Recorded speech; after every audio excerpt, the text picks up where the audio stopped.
It's no April Fools, we're back. And today we're talking about some of our top travel hacking fails, how to avoid them, and how to come out saving time and money for your next adventure. Welcome to the Travel More podcast. Each episode, we share custom itineraries, travel hacks, expert advice, and even stories of our past travel failures to help you level up your travel game. I'm Shelly, a lover of plans, itineraries, and cheap flights. I'm an expert deal finder with one eye always on the budget. And I'm Bruce, the improviser, ready to pick up where plans fail to turn letdowns into unexpected trip favorites. We're here to bust through barriers that stop you from making your travel dreams a reality. So book that flight, buy the tickets, and say hello to your next adventure. This is the Travel More Podcast.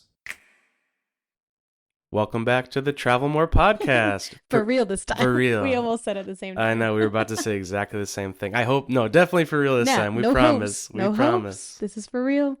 We've been working behind the scenes to make sure that this is for real this time, like he's saying. The last time, we had such high hopes, such misguided As high often we hopes. do. Misguided to some degree. To a large degree, I'd say. To a large degree.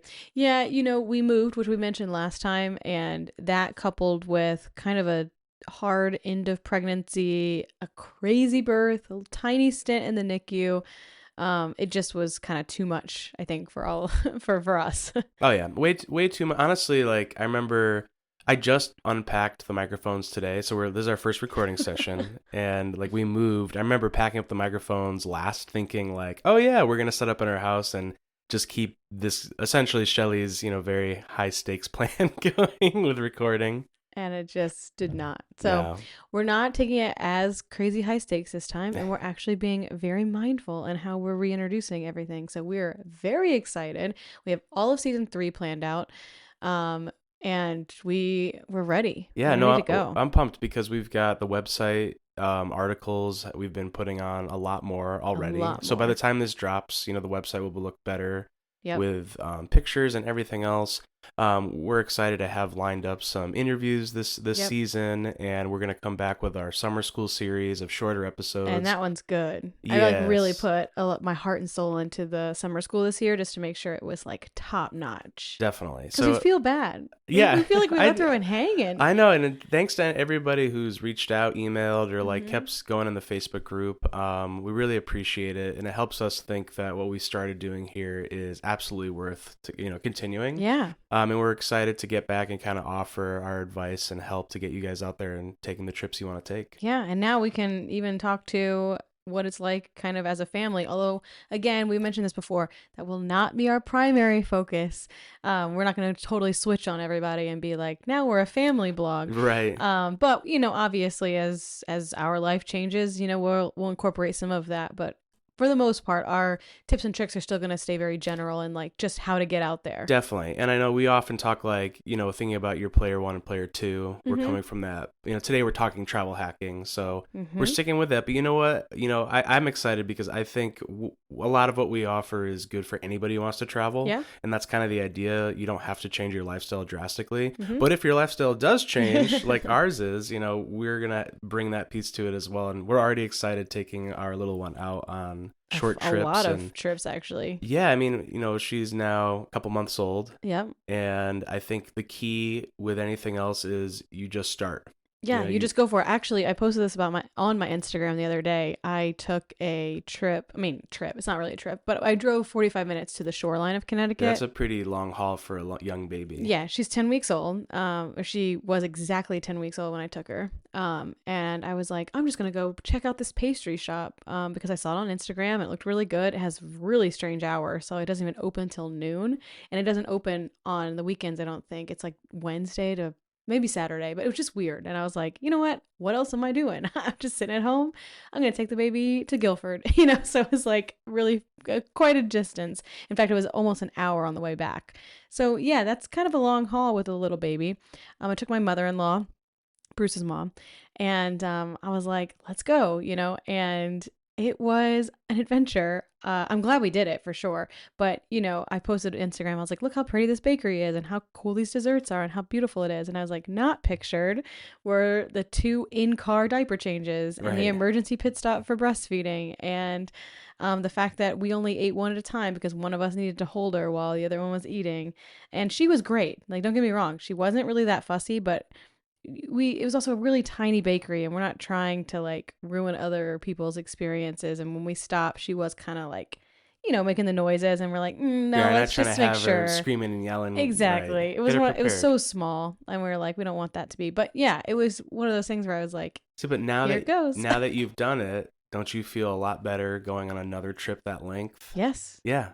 And I can only imagine that what we're experiencing again, I mean, even the first drive home from the hospital, what almost anyone with a child probably says is like nerve-wracking, right? Yeah. I'm sure it was, I forget the first time I flew on a plane Right. or the first time I landed in a country that they didn't speak English. Yep. And a lot of these are the barriers that stop people from booking the trip. Yep. And I think it's that sense of being okay with doing it the first time and kind of failing. Yeah. Or being not afraid to like, fail is like a strong word, although we're using it right now in our It's title. literally the title. That was such a good segue I ruined for you. Oh, But, yeah, see, I was working it. She almost followed me there, guys. She almost did, but was no, so here's close. another tangent. Go ahead, go for it. No, but it's like, I guess instead of failing, it's like not expecting it to be perfect, and that's okay. Because I had a great time at that pastry shop, and people may Yes. look at what I said afterwards and be like, oh my gosh, what a pain to do all those other things, the diaper changes and the breastfeeding and all those things. But it's like, no, that wasn't a big deal at all. And I definitely would not have traded going there and like and having those really great desserts for the minor inconveniences of these other things. Right. Do you know what I mean? But those things were kind of scary for me, like thinking like, oh my gosh, like I'm gonna have to change her in the car, and I'm gonna have to breastfeed her in the car, and how I'm gonna do that, and I have to put her back in the car seat, and that's such a pain, and like yada yada yada, all these things that like were kind of weighing on my mind. And I was like, nope, I don't care. I'm just gonna go for it, and I'll figure it out. No one's gonna die. People have been doing this forever, Right. And I did it, and it wasn't a big deal at all. So kind of like piggybacking on what you're saying. It makes me think of the episode we talked about how much should you plan your trip, Yeah. and it's kind of like what we're seeing again, bringing a baby along for even just an hour, less than an hour drive to go to like a bakery. Mm-hmm. How much of that do we need to know ahead of time? You don't know. You don't know Yep. you don't know if you're gonna have to stop and pull over to feed the baby. You Mhm. don't know on your trip if the place that you thought was open is actually seasonally closed. You can't always find that information. Right. So anyway, just fun things that we've been discovering that we're excited to share. Mm-hmm. But today we're really getting back in, starting off with a travel hacking episode because I think people, you guys seem to really enjoy. Obviously, why wouldn't you? I mean, yeah, free travel. I'm Sure. excited. We did our travel talk this year, and really, it was exciting to do it because last year so many things kind of stopped cold. Yeah. Once Shelly found out she was pregnant, we were like, okay, hold on. Yeah. What do we want to do? What's worth doing? Yeah. And we still got to do some things, but it was really obviously a bit of a pause. Yeah, we stayed closer to home for sure. So now like this year we're kind of like we're right back on it. We have a trip to Vermont planned with some ski trip, like our annual ski trip with the baby. We're going to Memphis on her first flight in April. We have international trips this summer. We have probably a Disney trip in the fall, and then probably another international trip for Christmas. That one I haven't figured out yet. But stay tuned because that one it will be fully travel hacked because we don't have the money to do another trip in Christmas. So that one will only happen once I find the great deal. So this year is going to be a series of redemptions for sure, Yeah. which kind of brings us to our first fail, right? We're Mhm. talking about when have we really screwed up at travel hacking. And speaking of flying down to Florida, or going to Disney, which we mentioned, that was the heart of our first screw up. Yeah. And, when we say like a major screw up, these aren't actually that major screw ups, but they're just annoying things. And they actually do bring to light kind of things that you should watch out for when you start kind of getting redemptions and travel hacking. You know Right. what I mean? Like they're not huge mistakes, but they could have been. And so they're good things to kind of keep in mind. Right. And so speaking of this flight to Disney or to Orlando, we're using JetBlue. Great redemption partner. I think it's a transfer partner for most major air or credit cards, although I think Chase is the way to go on that one. I do think Chase is the way. Capital Yeah. One just added it, but it did It's like not look. 600. It looked pretty weak. Yeah, it was like you get only 600 points for every 1,000 Capital One points is not a good redemption. So always check that And first of all. why don't we just pause for people who may not be as familiar about redemption rates and all that? Can we give a quick, like, what are we talking about here? Yeah, this is why I have you here. That's what to balance me out. I'm here for the people. Listen. So, in credit card, in travel hacking, I'll just do a really quick review in case you're not new here and you've been listening to us do this forever. In travel hacking, you have different types of what we're going to call currencies. So a flexible currency is like your bank cards, your Capital One, your Chase, Bilt, Citibank, all those types of cards. And you can kind of earn points to those and then transfer them out into these different airline loyalty programs. And each credit card issuer kind of has a list of ones that they approve as transfer partners and the rate at which they'll transfer. So really, you pretty much always want to do 1-to-1. Sometimes they'll have bonuses, like Chase right now has a 20% bonus to a couple places, and so does Amex. So that's even better. You get even more points for less Chase points. I think that's a good way for people to think about it, because when you're getting a credit card, remember there's cashback, which is not what we're talking about. No. We're talking about points per spending. Yes. And usually you'll want to find cards that have 2 times, 3 times, 4 times for categories. Yeah, you almost never want to use one-time points. Oh, no, it's just going to take you forever. It'll take you forever. And Yeah. we know that intro bonuses are how we get it, but I want you to think about the transfer similar to how you're earning. So the better the bonus of the transfer, the better the deal. Yeah. And that's kind of the whole game here, is that if you can, 1-to-1 is baseline, and anything beyond that is great. Yeah, 1 cent per point. Is that what you're saying? So like 10,000 points is $100. That's Right. the Capital One way. You get 1.5, I believe, for the Chase portal, but even that is not great. So we're talking transferring to the airline, like directly into those airline loyalty programs.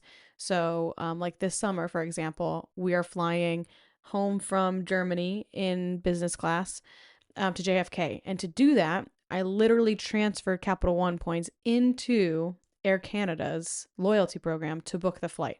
If I booked it through Capital One, it would have cost us 600,000 points a piece.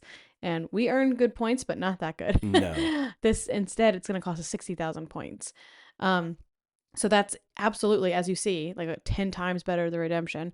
Definitely the better way to do it. So I think that's a good overview. Yes. Okay. So I think, yes, everybody's with us right now, right? So we're talking about, when you sit on an airline and they're like, you can sign up for our loyalty program. Like, Yeah. that's what we're transferring points into to then buy tickets. Yeah. Sometimes you can also buy tickets for an airline that is a different company. That gets a little confusing, but that's like a partner airline, but you're Right. still buying it through. So actually, that is what I did. So I bought it through Air Canada, but it's actually Lufthansa. it happens a lot. Yeah, So they because- kind of share each other, and that's where you find discounts. And Yeah, Anyway. But that doesn't really matter. I just happened upon it. It wasn't like I went looking for Lufthansa and Air Canada, because I don't have that kind of memorization of airline partnerships. But anyway, so we were transferring points into JetBlue, like the loyalty program. And when I went to look at it, I actually couldn't see like the full cost of the round trip, because I didn't have enough JetBlue points, because I was going to transfer them in. Because one of the big things you should know is that once you transfer points into a program, you cannot transfer them back into the credit card. So like once I transfer... It's a one-way street. Right. Once I transfer those Chase points into JetBlue, they live in JetBlue forever until I use them. They cannot transfer back into the Chase portal. So you got to be sure when you're going to do it, because you don't want them to live there, because sometimes they expire too. Like in JetBlue, they may expire. They're not really going to expire in Chase. So you got to be careful. So I was trying to figure out what the total I would need to transfer was. And so I was looking at one ways, because in Points World, you don't get a discount for a round trip. It just is 2 one-way tickets. So I'm looking at one ways and I'm like, okay, so I need this many points. Great. And I go to transfer it. And I do. And then I realize that when I looked it up, I was looking at the 2 one ways. Like both of them were coming from the same airport, right? The same airport. Right. So I looked at like, leaving on a Friday, going to Orlando, and then coming back on a Sunday, but I still went Bradley to Orlando. Going to Orlando, right. You know what I mean? I never switched the airports, and the ticket prices I think they were actually cheaper. So like we got points stuck in JetBlue. Yes. So now we just have like points stuck there, because I didn't actually need as many points as I did, which, you know, It's not the a worst thing in major, the world, yeah. but it definitely was frustrating because there were other ways of buying the tickets. Yes. And part of why we decided to transfer Capital One into JetBlue or Actually, I Chase, think it was sorry, Chase, yeah, yeah. Chase, is because it was like, oh, this is worth it. This is a way to pay for it without having to spend any money. Mm-hmm. But then I feel like once we saw the actual price, no, you know what happened? I remember. Once we saw the actual price, it was more expensive. We didn't use the points we already transferred, and then we just bought them on Capital One Oh, that and is erased the purchase. Yeah, actually we did So, Southwest, but it doesn't matter. That was the yeah. thing. It was way more expensive, and so then Not worth it. It would have been worth it Yeah. to buy tickets traditionally using Google Flights and then Mhm. erase the purchase on Capital One, Mm-hmm. which is a whole nother way of, making up for it. Yeah. Yeah, no, that is what it was. So then not only did I have points stuck in JetBlue because I had We too many also for the first one, Yeah. we also ended up not like having to book it in a totally different way because it wasn't worth it. It was like way more points coming back. And it was like, well, that's lame. Now, if this wasn't so the fact that we fly on JetBlue enough that it Yeah. wasn't a big deal, but if this was like Air Canada or something, Or like Qatar or Emirates, something Yeah. very specific, oh my God, it would have felt like losing your intro bonus. Yeah. Like It would have how been like annoying. a complete loss of Yeah. like all the efforts of getting the whole point of it. So Right. definitely be careful. And this is where I feel like the blood pressure rises when you do these transfers because you want to make sure everything lines up and you don't want to you know what I mean? Yes, So I have when I like book things, even I look at it like 15 times now and I still like I feel like I can feel like my heart rate going, which this is what kind of fun. She actually likes that. Yeah, I was gonna say This it's is the kind of like problem. exhilarating. It's like, okay, I can do this. And then I do it and I like literally feel like I put my hands up. Like you can't see me right now, but I literally like I like click it and then I'm like, okay, everything good? And remember, you always have 24 hours to cancel. So I'm literally like, Bruce, look at this like 15 times with me just to make sure. See, some people skydive. Some people do drugs. And Shelly travel hacks. I say I book plane tickets. Plane tickets. So that's one actual like full travel hack fail. And actually, kind of on the same vein of that. I'm in a ton of like Facebook groups for travel hacking, and one of them, a guy was like, I don't understand. I found this ticket, for this many points somewhere else, like on one of those like places that you can search, like points.me or Arrow Seats or whatever that is.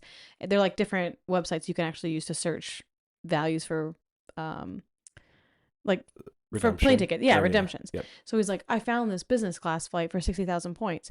So I transferred things to the airline, and then I went to Chase's portal to book it, and now it's telling me it's, I don't know, some crazy thing, 200, 300,000 points. And he's like, I don't understand what I did. And it was like, yeah, that's not how you do that.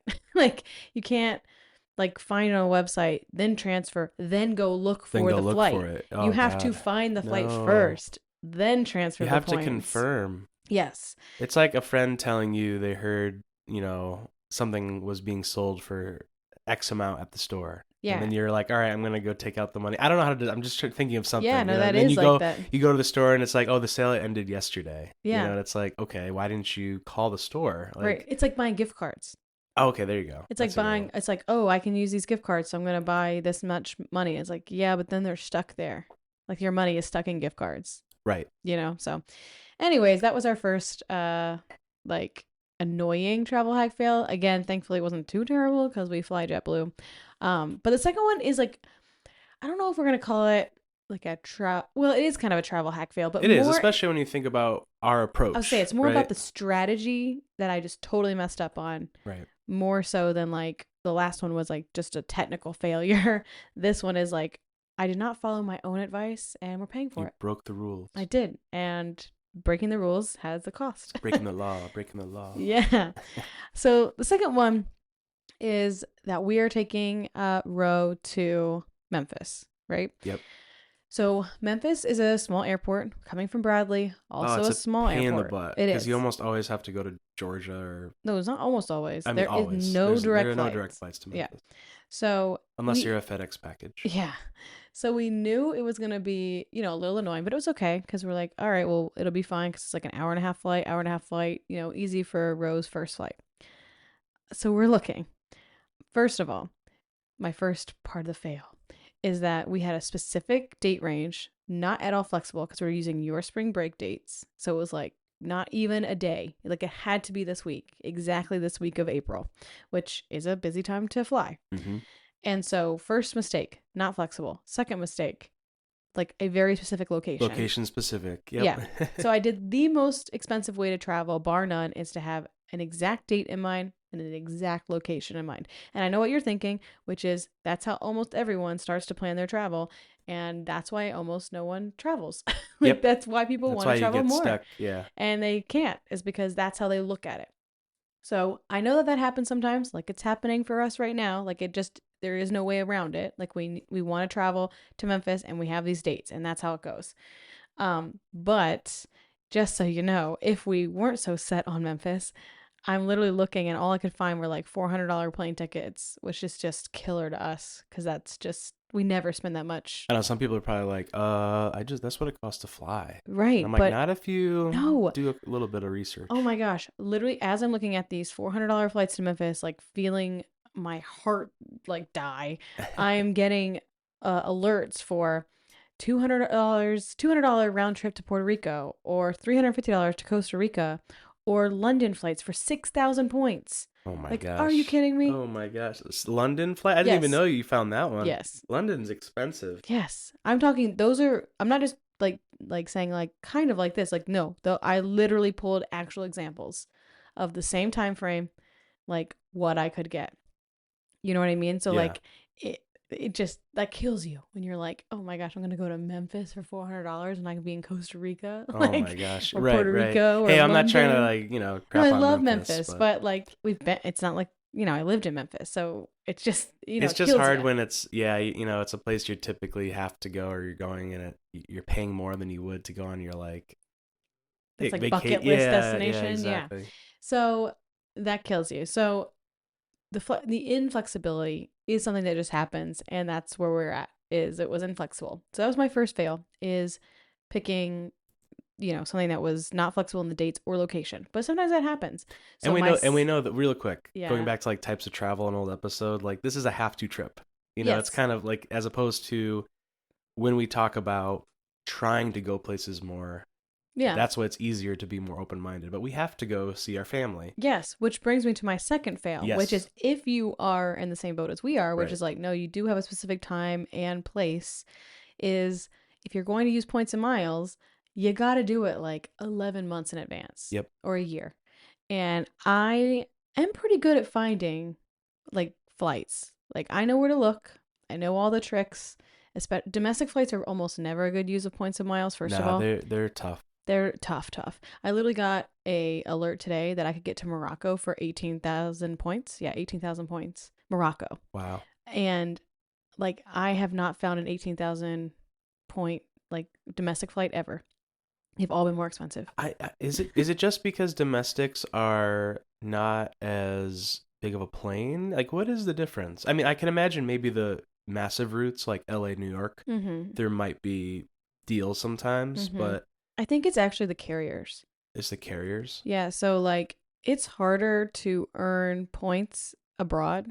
Like if you live in Europe, it's very hard to earn credit card points in the way that you do in the US because we can get so many credit cards and they all have these different bonuses and things, and those aren't available in Europe. I didn't think about that. So like that one, for example, I just said, I believe it was Air Canada was that flight. Okay, so are you saying that the price of European airline points is lower to us because we accrue more points? Yeah, it's harder if you lived in London, for example, to accrue points. So flights that are based in Europe and in Asia, I think it costs less because they assume that you're actually earning the loyalty points by flying. But like Delta, super expensive. American Airlines, super expensive. United, super expensive. Right. Because people travel hack their way into them. Now, there are, like, I've seen people that have gotten great deals, but they just don't exist in the times that we can fly. Right. At least not 2 months ahead of time, which is my problem exactly. If I had been looking a year ahead, I might have found some of those little sweet spots, but I was not. And I could not find anything. I'm talking nothing. Not even expensive things. I'm talking nothing. No flights. Could not figure it out. And that's weird. Like, I usually can find some things. You know what I mean? Right. And so that was my second mistake is if I do have, flights that are inflexible in the location and the time of year, which happens, like it's happening to us, it happens to people. I was looking too close, to the date. Right. Okay, so what's the third fail? Yeah. So the third fail is really because then I got nervous about like not being able to find anything for travel hacking, seeing these $400 plus flights. Because I was thinking like if we have to check a bag, then that's going to be like $1,000 to fly back and forth.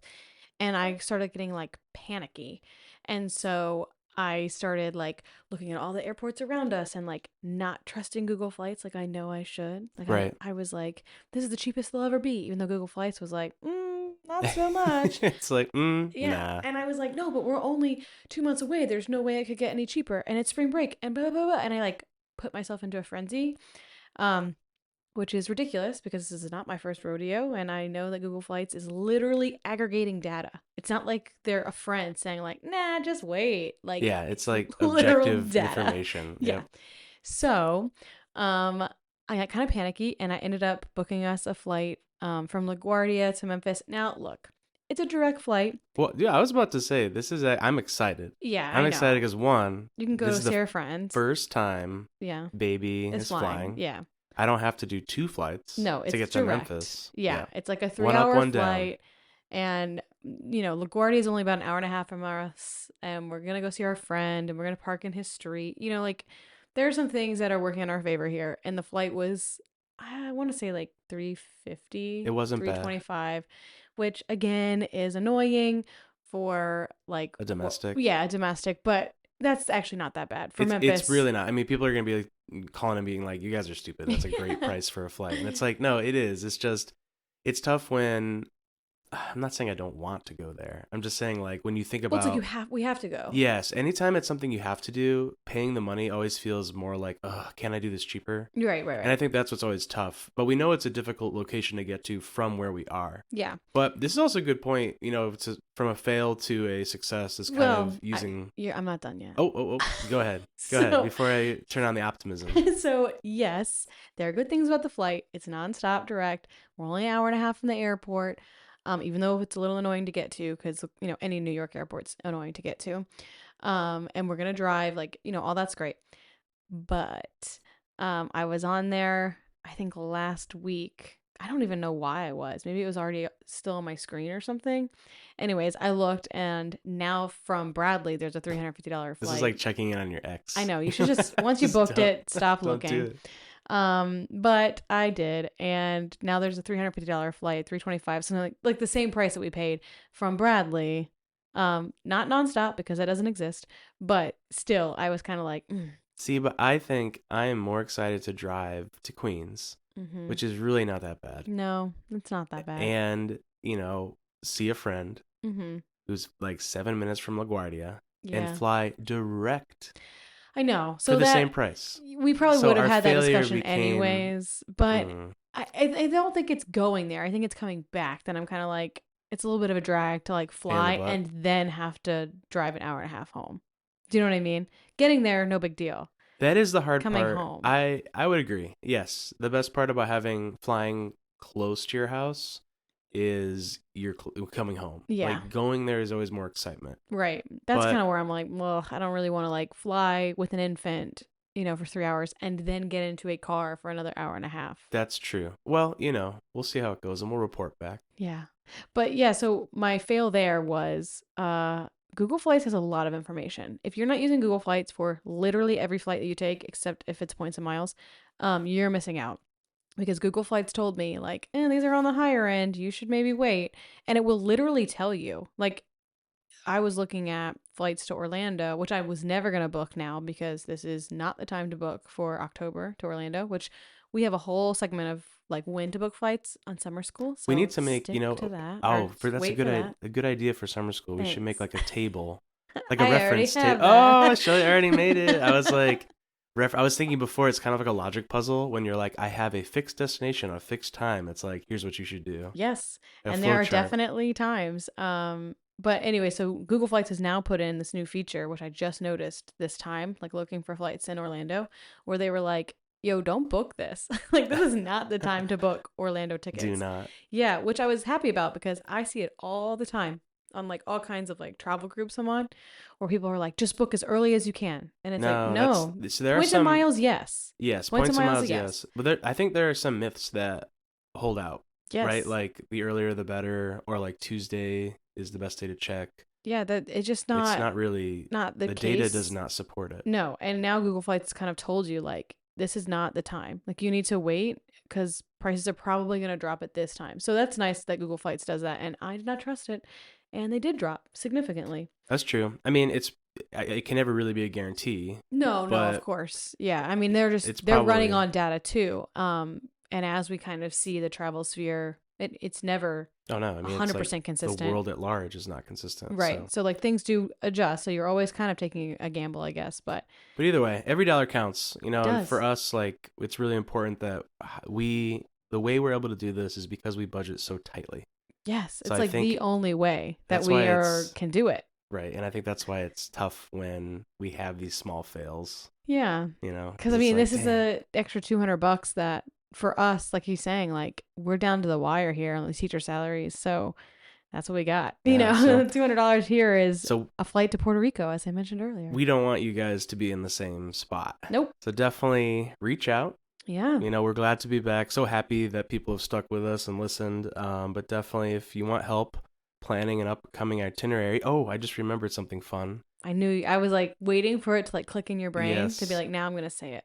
So aside from joining our Facebook group or emailing us at contact@travelmorepodcast.com, we are going to start hosting like an open mic, so to speak, open chat, whatever you want to call it. Yeah, like a live stream. A live stream. There we go. I'm like, what is this called? Open mic. This is not a coffee shop.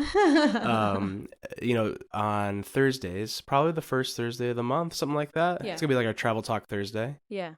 And, you know, we'll see a time, but essentially what we're going to do is whether you want to email questions ahead of time or reach out, or if you want to join us for that time, we're trying to create a time for people to ask questions about itineraries, travel hacking, whatever you need help with. Pretty much, yeah, all like travel-y things. So like if you're sitting there going like, I don't know what my next credit card should be, like these are the ones I have, or I've never even started, how should I do this? Because what you should do for like credit card hacking really depends on your specific situation. So if you want to talk through that with us, or like Bruce is saying, you got an itinerary coming up, like you're going to New York City, you're going to Boston, you're going to Italy or whatever, and you just kind of want help working through that.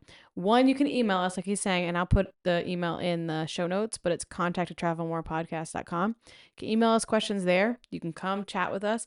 Also, if you are an expert yourself on points and miles, or like you travel a ton and you could be very helpful in like an itinerary to Italy, we'd love to have people on there also, just kind of an open conversation. Definitely. So we're going to start that probably in May, like after we've kind of ironed out our details of all of this beginning, you know, too. But we will definitely send you the answer and the time that we're going to do the live stream, whether you come to the live stream or not. So like if you can't make it, we'll still send you your answer. Definitely. So we will let everyone know when that first live stream is going to happen over on the Facebook page and through our email newsletter. So make sure that you're signed up for at least one of those places so that you know when it's coming up. Send us your questions, and thanks for listening. Thank you so much. We're so happy to be back. See ya. Did you know that every time you book a Disney or Universal vacation, you're paying for a service that you may not even be using? Really? That's right. Travel agent costs are added to your Disney or Universal vacation, whether you use one or not. So you're telling me that I'm paying for something even though I'm not getting the help? You got it. So next time you want to book a theme park vacation, make your money work for you. By booking with Magic Pass Travel, you'll get our expertise and years of experience without paying any extra and while supporting a small business. Check out our show notes to find our contact information. Can't wait to help you plan your next adventure.